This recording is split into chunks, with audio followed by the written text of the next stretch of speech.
നാളെ എന്റെ വിവാഹമാണ്. ക്ഷണിക്കാൻ വന്നതാ. ക്ഷണിക്കാൻ നീ തന്നെ വന്നത് എന്നെ തോൽപ്പിച്ചു എന്നുള്ള അഹങ്കാരത്തോടു കൂടിയാണെങ്കിൽ please listen to me at least this time.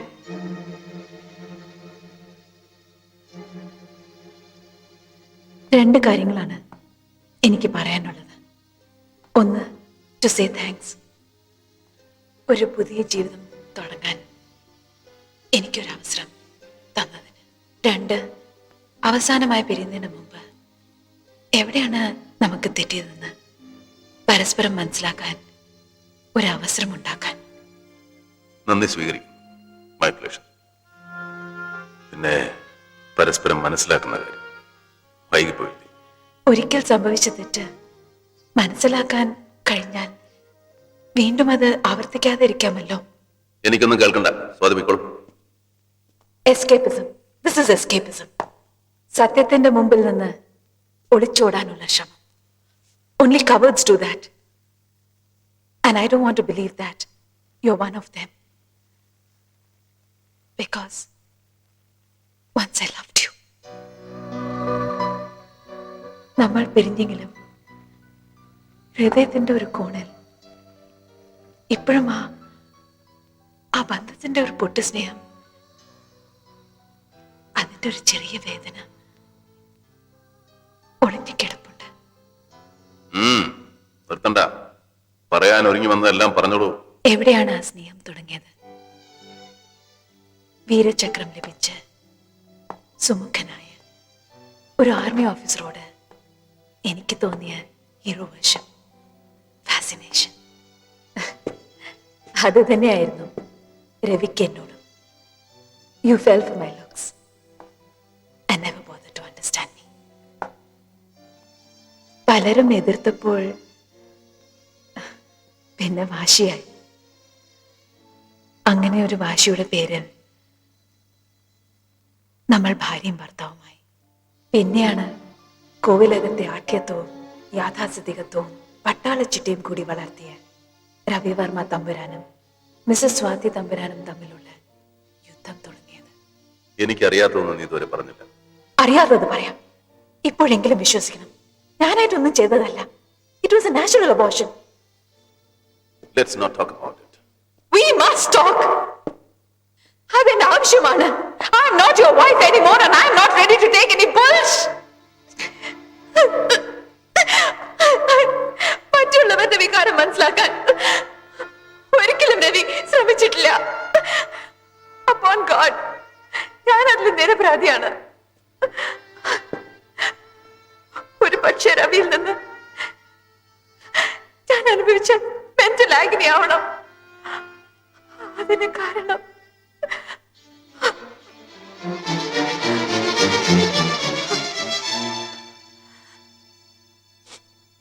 ഇന്നോർക്കുമ്പോൾ അതൊരു അനുഗ്രഹമായി തോന്നുന്നുണ്ട്. മറ്റൊരു ജീവനെ കൂടി വേദനിപ്പിക്കേണ്ടി വന്നില്ലല്ലോ. തീർന്നോ? ഒന്ന് രണ്ട് കാര്യങ്ങൾ കൂടി പറയാനുണ്ട്. കുറ്റപ്പെടുത്തുകയല്ല ഞാൻ. രവി വളർന്ന ചുറ്റുപാടുകൾ അങ്ങനെയായിരുന്നു. ചൊൽപ്പടിക്ക് നിൽക്കുന്നവരെ രവി കണ്ടിട്ടുള്ളൂ. രവി ഇപ്പോഴും ഒന്നും മനസ്സിലാക്കിയിട്ടുണ്ടാവില്ല. ഒരാൾക്ക് മറ്റൊരാളോട് സ്നേഹം ഉണ്ടായി പോകുന്നതാണ്. അത് വിലയ്ക്ക് വാങ്ങാനും പറ്റില്ല, പിടിച്ചു വാങ്ങാനും പറ്റില്ല. രവിയെ സ്നേഹിച്ചവരെയെല്ലാം രവി ദുഃഖിപ്പിച്ചിട്ടുണ്ട്. ഒരു പക്ഷേ അത് തന്നെയാവും ഇപ്പോഴും ചെയ്തുകൊണ്ടിരിക്കുന്നത്. കാരണം രവിക്ക് രവി അല്ലാതെ മറ്റാരെയും സ്നേഹിക്കാൻ കഴിഞ്ഞിട്ടില്ല. You are a narcissist. You can only love one person in this world. That's yourself. മതി, കൂടുതലൊന്നും പറയണ്ട. എനിക്കിപ്പോഴും രവിയോട് ഒരു വിരോധവുമില്ല. തിരിച്ചുമുണ്ടാവരുത് എന്നാണ് എൻ്റെ ആഗ്രഹം. എനിക്ക് രവിയെ നന്നായി മനസ്സിലായിട്ടുണ്ട്. എന്നെ രവിയും മനസ്സിലാക്കിയിട്ടുണ്ടെങ്കിൽ വിവാഹത്തിന് വരണം. രവിയുടെ പ്രാർത്ഥനയും അനുഗ്രഹവും എനിക്ക് വേണം.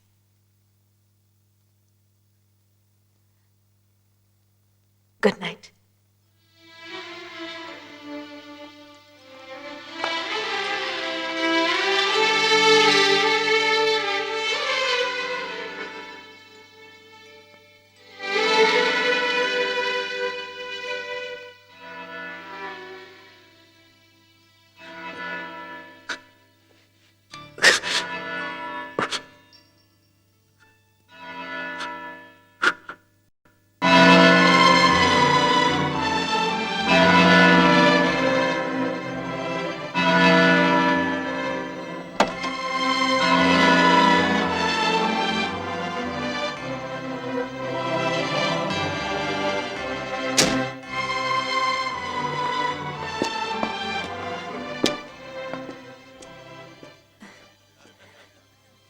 വൈകിപ്പോയെങ്കിലും എന്നെ മനസ്സിലാക്കും എന്നെനിക്കറിയാമായിരുന്നു.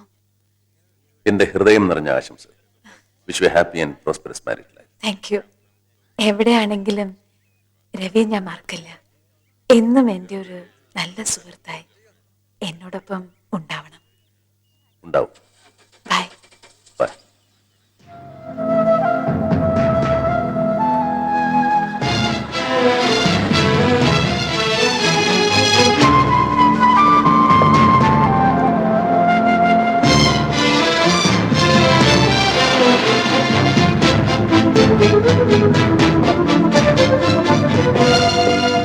കാശ്മീരിലേക്ക് അയക്കുന്ന പ്ലാറ്റൂണിന്റെ പേപ്പേഴ്സ് ഒന്ന് വേണം. അവരെല്ലാവരും പോയി കഴിഞ്ഞു സാർ. ഓൾറെഡി റെയിൽവേ സ്റ്റേഷനിലേക്ക് അയച്ചു കഴിഞ്ഞു.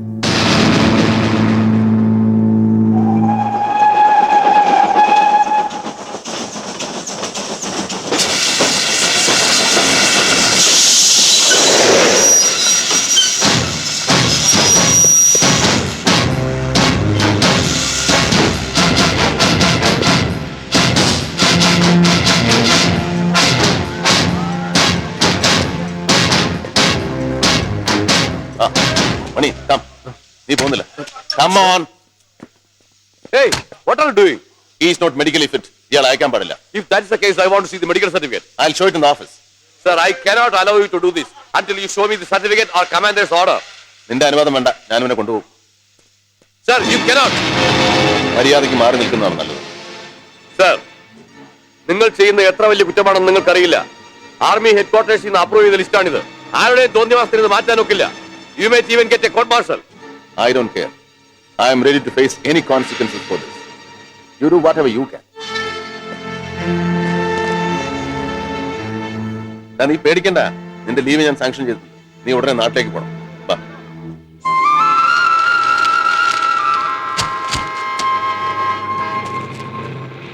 അതെ, ഒരു ഇന്ത്യൻ പൗരന് ജാമ്യം കിട്ടാൻ 75,000 രൂപ.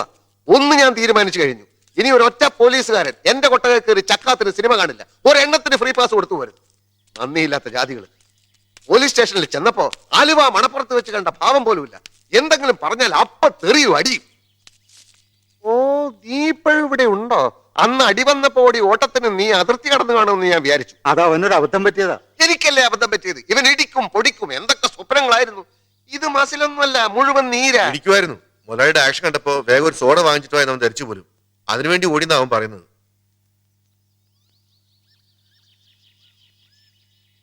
അപ്പൊ ഞാനൊരാളെ കാണിച്ചു തന്നാൽ ഇനി നീ ഇടിക്കോ? എന്നാൽ ഒരുത്തന് ഇടി കൊടുക്കാനുണ്ട്. ആർക്ക്? ആ കുഞ്ഞുകുട്ടന്. എല്ലാത്തിനും കാരണം അവനാ. അവനെ ഞാൻ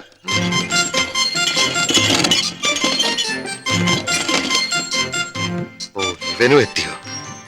ശത്രുക്കളുടെ എണ്ണം കൂടിക്കൂടി വരികയാണ്. ഇനി വെച്ച് നീട്ടിക്കൂടാ. ജയിക്കണമെന്നുണ്ടെങ്കിൽ രണ്ടും കൽപ്പിച്ചുള്ള ഒരു കളി കളിച്ചത്. ആ കേരളിൽ വന്ന് താക്കോൽ വാങ്ങിച്ചിട്ട് പോയോ? ആ പോയി. വൃത്തിയാക്കിയിട്ടിരിക്കുകയാണോ? പല ബാങ്കുകളിലെ എന്റെ പേരിലിട്ടിരിക്കുന്ന ലക്ഷങ്ങളുടെ കണക്ക് ഞാൻ പറയുന്നില്ല. പക്ഷെ കരിവട്ടൂർ, ഉടുമ്പന്തറ, പൂച്ചക്കാട് തുടങ്ങിയ സ്ഥലങ്ങളിലെ സിനിമാ കൊട്ടക എന്റേതാ. മത്തിക്കരയിലെ ഓം വിഘ്നേശ്വര ജൗളിക്കടയും മറ്റാരുടെയുമല്ല. അങ്ങനെയുള്ള എനിക്ക് ഒരു പീണ പട്ടാളക്കാരന്റെ തോക്ക് മോഷ്ടിക്കേണ്ട കാര്യമില്ല. നിങ്ങൾ ആ സിനിമാ തിയേറ്ററിന്റെ ഉടമസ്ഥൻ അനുജൻ കുഞ്ഞുകുട്ടൻ വശം അമ്മാവന് തരാൻ ഞാൻ ചില സാധനങ്ങളൊക്കെ കൊടുത്തയച്ചിരുന്നത് കിട്ടിക്കാണുമല്ലോ. എനിക്ക് തരാൻ അതെ, ഞാൻ 20 ഷഡ്ഡി കൊടുത്തയച്ചിരുന്നു. ഷഡ്യ അയാൾ തന്നില്ലേ? മറ്റുള്ളവർക്കൊക്കെ ആ പട്ടാളക്കാരനെയും അമ്മാവൻ എന്നെയുമാണ് താല്പര്യമെന്ന് അയാൾ പറഞ്ഞിരുന്നു. നിങ്ങൾ എന്തൊക്കെയായി പറയുന്നത് എനിക്ക് മനസ്സിലാകുന്നില്ല. ഷഡ്ഡി കൊടുത്തയച്ചത് ആർക്ക്, എന്തിന്? അത് ശരി, ആ കുഞ്ഞുകുട്ടനൊന്ന് വിളിക്കൂ. എനിക്ക് ആദ്യമേ ആ ചേച്ചിയെ സംശയം ഉണ്ടായിരുന്നു. ഇന്തവന്റെ അന്ത്യമാണ്, വിളിക്കവനെ. ഹ, കുഞ്ഞുകുട്ടൻ എന്ത് ചെയ്തു? അപ്പൊ ഒന്നും അറിഞ്ഞില്ലേ? മീനാക്ഷിയെ അയാൾ എനിക്ക് കല്യാണം കഴിച്ചു തരാമെന്ന് പറഞ്ഞത്. എന്താ മീനാക്ഷിയെ? എത്രയോ സ്വർണമാലകൾ, സാരികൾ, വളകൾ മീനാക്ഷിക്ക് കൊടുക്കാൻ ഞാൻ വാങ്ങിച്ചു കൊടുത്തു. ഒടുവിൽ നിങ്ങൾക്ക് 20 ഷഡ്ഡിയും.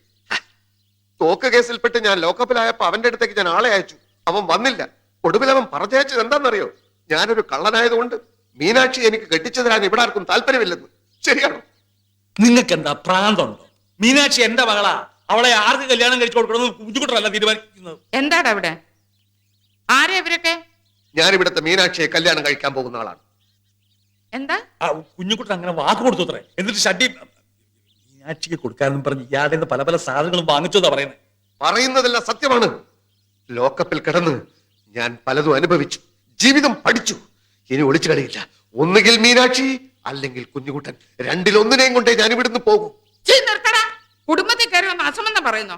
കുഞ്ഞുകൂട്ടാ, കുഞ്ഞുകുട്ടാ, എടാ കുഞ്ഞുകൂട്ടാ, പഴമിഞ്ഞു കുടിക്കുക. വിളിക്കടിയാ പഴകിഞ്ഞ ഇങ്ങോട്ട്. വിളിക്ക്.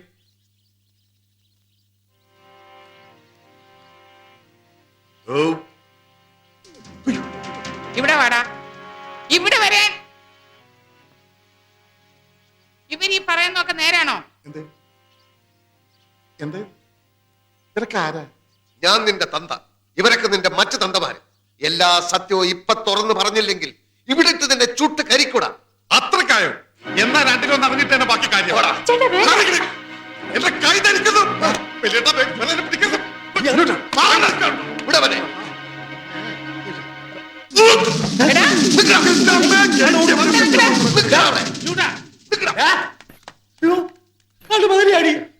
കിട്ടൂടാ, നിന്നെ എനിക്ക് എന്റെ കൈ കിട്ടും.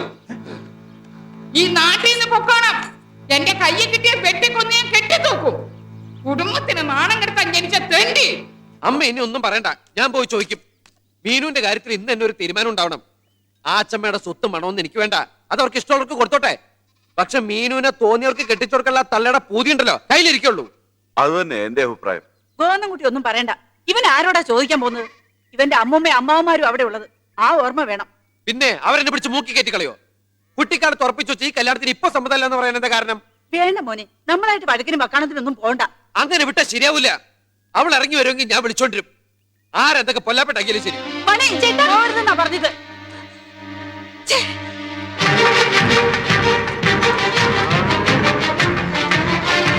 മീനു, മീനാക്ഷി, നീ എന്താ ഇവിടെ? ഇനി വരില്ല. അവസാനമായിട്ടൊന്ന് വന്നതാ. മീനുവിനെ വിളിച്ചുകൊണ്ടുപോവാൻ. അവൾ വരാൻ തയ്യാറാണെങ്കിൽ. മീനു, നീ ഇവിടെ കിടന്ന് ബഹളം ഉണ്ടാക്കരുത്. അവൾ എന്റെ പെണ്ണാ. അങ്ങനെയല്ലേ കുഞ്ഞുനാൾ പോലെ നിങ്ങൾ എല്ലാവരും എന്നോട് പറഞ്ഞിട്ടുള്ളത്. എന്താ വലിയ മോന് എതിർപ്പുണ്ടോ? എടാ, എനിക്ക് എതിർപ്പുണ്ടോ ഇല്ലയോ? എതിർപ്പുണ്ടായാലും അവൾ വന്നാൽ ഞാൻ കൊണ്ടുപോകും. ആരെയാടാ അത്? എന്താടാ നിനക്കെന്താ ഇവിടെ കാര്യം? ഞാൻ രണ്ടിലൊന്നും അറിയാനാ വന്നിരിക്കുന്നേ. നിങ്ങൾ മീനുവിന് വേറെ ആളെ തിരക്കുന്നു കേട്ടു. എന്റെ കോക്കില് ജീവനോടത്തോളം കാലം അത് നടക്കില്ല. നീ ആരാടാ? ധർമ്മപുത്രയുടെ മകൻ കൊച്ചു തമ്മിയോ? കയ്യെന്നെ വിടടാ. എടാ, ഞാൻ ഇവരെ കാര്യം പറഞ്ഞ് മനസ്സിലായിക്കോളാം. മനസ്സിലാക്കാനൊന്നുമില്ല. ഞാൻ അവളെ കൊണ്ട് പോവും. മീനാക്ഷി, നീ വരുന്നു. നീ അങ്ങോട്ട് അറിയിച്ചോ? ഓടിയോട്ട്. അകത്തോട്ട് പോവാൻ ഇവിടെ വരെ. ഇവിടെ നിന്നെങ്കിലും വരാം. പിടിച്ച് മാറ്റടാ അവളെ. എടാ, പിടിച്ച് മാറ്റാൻ. ഇങ്ങോട്ട് ഓടി. അവളെ ചെയ്യരുത്. ഞാൻ പറഞ്ഞേ. കൂത്തുകളെ കൊണ്ടുപോടിയാണ്. വെട്ടിക്കൊന്ന് കുടിച്ചു കൂടി ഞാൻ ജയിലിൽ പോയാലും ഇവന്റെ കൂടെ പുറത്തില്ല.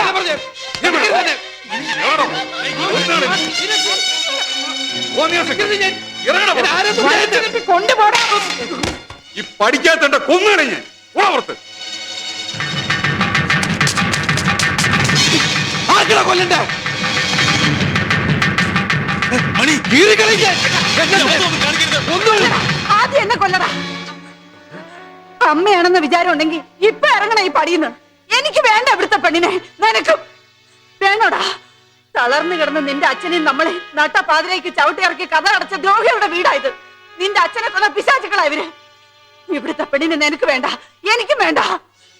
കെട്ടിപ്പിടിച്ചോണ്ടിരുന്നു, ഏത് കൊമ്പത്താണെങ്കിലും കെട്ടിച്ചു വിട്ടു. കുഞ്ഞിലെ പറഞ്ഞു കൊതിപ്പിച്ചതുകൊണ്ട് എന്റെ മോൻ അല്പം മോഹിച്ചു പോയി.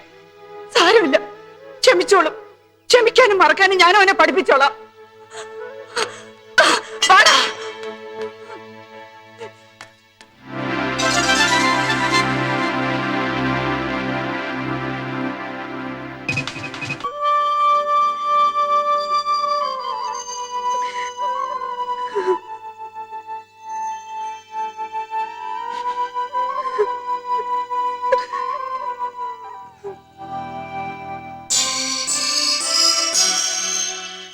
അയ്യോ ഈശ്വരാ. അച്ഛമ്മേ, പറമ്പിലും കൊളക്കടയിലും ഒന്നും ആരും കണ്ടില്ല അന്ന്. അടുക്കള വാതിൽ രാവിലെ തുറന്നു കിടന്ന ജോലിക്കാര് പറയുന്നത്. ആ പട്ടാളത്തിന്റെ വീട്ടിലൊന്ന് അന്വേഷിച്ചു. പോയി നോക്ക്. സാറേ, മീനാക്ഷി അങ്ങോട്ട് വന്നായിരുന്നോ? ഇല്ലല്ലോ, എന്താ കാലത്ത് എഴുന്നിട്ട് അവളെ കാണുന്നില്ല. ഇവിടെ ഞാൻ തന്നെ കാണും അല്ലേ? കാണുന്നില്ല. ആരോടും ഒന്നും പറയാതെയാണോ പോയത്? എടി ഒരുമ്പട്ടാളെ, എവിടെ മീനാക്ഷി? വിളിക്കടി അവളെ. മീനാക്ഷിയോ? അമ്മ എന്തായി പറയുന്നേ? നിനക്കറിയില്ല അല്ലേ? ഇത്രയും കാലം എന്റെ മുതൽ മുഴുവൻ കട്ടു തിന്നതും പോരാഞ്ഞ് ഇപ്പൊ പെണ്ണിനെ മോട്ടിച്ചോണ്ട് വന്നിരിക്കുന്നു. മര്യാദക്ക് ഇറക്കി വിടറി അവളെ. കിളവി നാക്കിലെല്ലാം വെച്ച് തോന്നിയ ദിവസം പറഞ്ഞിട്ടല്ലോ. മണി, ഒന്ന് ചുമ്മാരിക്കാമേ. ഇവരാരാന്ന് ഇവരുടെ വിചാരം? കുറെ സ്വത്തം കെട്ടിപ്പിടിച്ചിരിക്കുന്ന ഭൂതം. സഹിക്കുന്നതിനൊക്കെ ഒരു അതിരുണ്ട്. പ്രായം നോക്കില്ല ഞാൻ. എന്ത് പറഞ്ഞാലും ചെറ്റേ. അതെ, നിങ്ങൾ ഇവിടെ കിടന്ന് ഇങ്ങനെ തല്ലുകൂടിയിട്ട് കാര്യമില്ല. കുറച്ചു മുമ്പ് അമ്പലത്തിന്റെ അടുത്തൂടെ ഒരു ജീപ്പ് വേഗത്തിൽ ഓടിച്ചു പോകുന്ന കണ്ടു. അതിന്റെ അകത്തുനിന്ന് പെണ്ണിന്റെ കടച്ചിലും കേൾക്കുന്നുണ്ടായിരുന്നു. ജീപ്പോ? ആരുടെ ജീപ്പ്? അതെനിക്കറിയില്ല. ഷൺമുഖം മുതലാളി അതിനുള്ളിൽ ഇരിക്കുന്ന കണ്ടു. എന്റെ ഭഗവതി, ചതിച്ചു.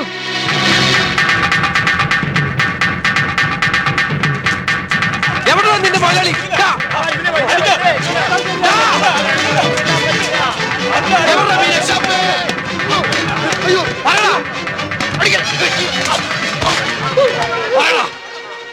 എവിടെ മീനാക്ഷി?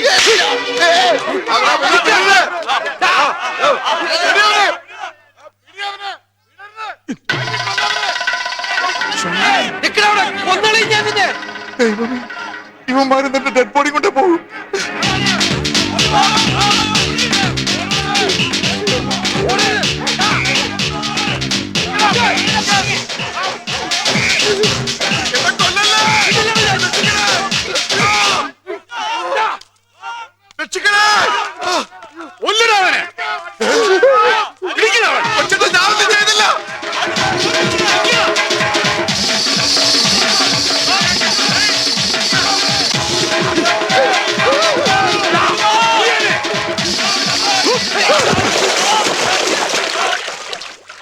എന്നല്ലേ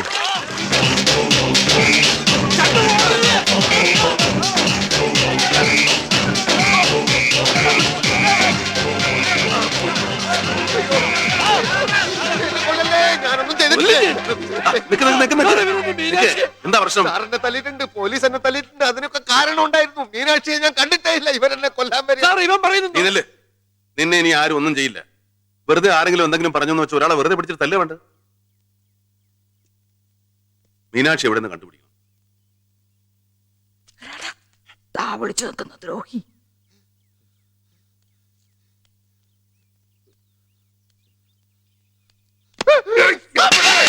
എന്താ ഇത്? എല്ലാരും കൂടെ എടുത്തിരിക്കുന്ന തല്ലാൻ അവനെന്താ ചെണ്ടേ മറ്റാണ്? അയ്യോ സാറേ, ഞാൻ കണ്ടു. എന്ത്? പുഴയിലൊരു പെണ്ണിന്റെ ശവം പൊങ്ങിന്താണ് കിടക്കുന്നത്. പെണ്ണിന്റെ ശവം? എന്താ മീനാക്ഷി കുട്ടി ഇന്നലെ ഇട്ടിരുന്ന ഉടുപ്പിന്റെ നിറം? ഒന്ന് പറ. ചുമന്ന പാവാടയും ആപ്സാരി. അയ്യോ, എന്നാ ഇനി ഒന്നും ആലോചിക്കാനില്ല. ശവത്തിൽ കണ്ട നിറം അത് തന്നെ.